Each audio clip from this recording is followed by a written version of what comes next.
Kızım nuş olsun. Tasın gözəli. O kızım. Yani tüçağın qabağında yiysən balam.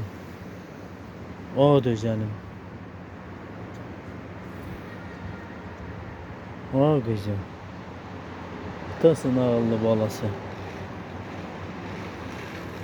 Azmışdı məsə.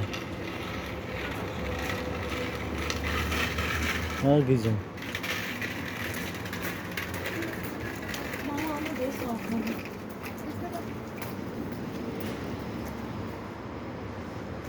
Hara getdin?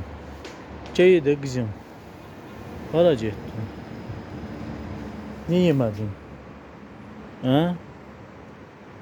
O kızım. Ne yemedin? O meşe.